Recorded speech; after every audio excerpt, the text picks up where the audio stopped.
আসসালামু আলাইকুম। এর আগেও আমি আপনাদেরকে একটি ভিডিও দিয়েছি কিভাবে পিএসসি সার্টিফিকেট সংশোধন করবেন এবং সেই বিষয়ে আমি কথা বলেছি আপনাদের সাথে। আজকে আমি আপনাদের সাথে কথা বলবো কিভাবে 15 দিনের মধ্যে আপনি সার্টিফিকেট সংশোধন করবেন। যাদের খুবই আর্জেন্ট যে সার্টিফিকেট সংশোধন করতে হবে, কোনো উপায় পাচ্ছে না সার্টিফিকেট কিভাবে সংশোধন করবেন, তো সেই বিষয়ে যে আমি আজকে কথা বলবো আপনাদের সাথে। আপনারা নিজেই যে 15 দিনের মধ্যে সার্টিফিকেট সংশোধন করতে পারবেন। দ্রুত সার্টিফিকেট সংশোধন করার জন্য অবশ্যই যে আমাকে নক করুন, দেন আমি আপনাদেরকে প্রসেসটা বলে দেবো আপনারা কীভাবে দ্রুত যে সার্টিফিকেট সংশোধন করবেন মাত্র 15 দিনের মধ্যে। যেমন আমি যে আমার সার্টিফিকেটটা মাত্র 15 দিনের মধ্যে যে সংশোধন করতে দিয়েছি। তো আমি আমার সার্টিফিকেট 15 দিনের মধ্যে সংশোধন হয়ে গেলে আমি আপনাদের সাথে শেয়ার করব যে আমার সার্টিফিকেট 15 দিনের মধ্যে সংশোধন হয়ে গেছে। তো আরেকটা কথা, এখন দেখেন স্কুলের যে ব্যাপারটা, যে আমি তো যে পিএসসির সার্টিফিকেট সংশোধন করেছি, ঠিক আছে। দেখেন স্যাররা যে কত বড় যে ধান্দাবাজ হয়, ঠিক আছে। স্টুডেন্টদের কাছ থেকে কীভাবে যে টাকা মারতে চায়, তো সেই বিষয়টাই আমি আজকে শেয়ার করব। তো এরকম প্রতারিত হাতের থেকে আপনি দূরে থাকবেন। তো স্যাররা যে যখন আপনি আবেদন করতে যাবেন তখন যে আপনাদেরকে স্যার অনেকভাবে অনেক কিছু বলবে, যে সার্টিফিকেট সংশোধন করার জন্য লাখ লাখ টাকা লাগে, এই লাগে ওই লাগে, ঠিক আছে।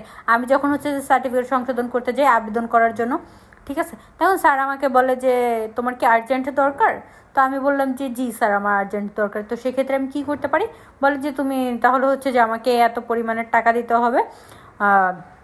হিউজ পরিমাণের আমার কাছে একটা অ্যামাউন্ট চেয়েছে, সেটা যে 10-20-30 হাজার টাকা চেয়েছে, ঠিক আছে। তো এখন বললাম যে স্যার কেন এত টাকা দিব? বলে যে তোমার তো সার্টিফিকেট অনেকগুলো, অ্যাডমিট কার্ড, তারপর ইত্যাদি, হ্যাঁ অনেক কিছু। তো তুমি যেহেতু জিএসসি পিএসসি এইচএসসি এই সার্টিফিকেট সংশোধন করবে, এর জন্য যে তোমার এতগুলো যে টাকা লাগবে আর কি, হ্যাঁ এরকম ভালো একটা অ্যামাউন্ট তোমার দিতে হবে। এখন তুমি যদি যে দ্রুত সংশোধন করতে চাও তাহলে তোমার সেই ক্ষেত্রে এত টাকা দিতেই হবে। তো আমি বললাম যে স্যার আমি যদি নিজে যে বোর্ডে গিয়ে পরে যদি যে আমি সংশোধন করি, তখন বললে যে না, তখন তো তুমি সংশোধন করতে পারবে না, কারণ ওইখানে অনেক প্রতারক থাকবে, হয়তো বা তোমার টাকা খেয়ে ফেলবে, দিয়ে দিবে, ঠিক আছে, টাকা নিয়ে সংশোধন করে দিবে না, এরকম হবে, ঠিক আছে, তোমরা হয়রানি হবা। তো ওর থেকে ভালো যে আমি তোমাদেরকে যে আবেদনটা করে আর কি, তুমি যে সব কিছু আমার কাছেই করো।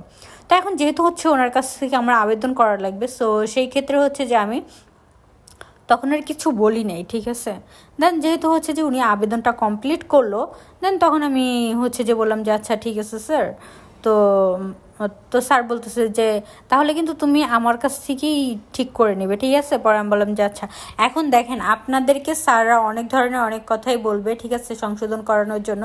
তো আমি বলবো যে 1500 টাকার বেশি আপনারা স্যারদেরকে কোনো টাকা দিবেন না, ঠিক আছে। যে আবেদন করার জন্য আপনার যে 1500 টাকা লাগবে। আর ফ্রেশ কপি উঠানোর জন্য হয়তো আপনি যদি দ্রুত যে সংশোধন করতে চান তাহলে আমার সাথে যোগাযোগ করবেন।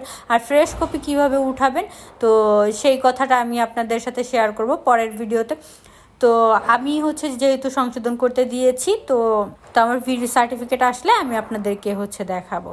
তো আজকে এ পর্যন্তই। ভালো থাকবেন, সুস্থ থাকবেন, আল্লাহ হাফেজ।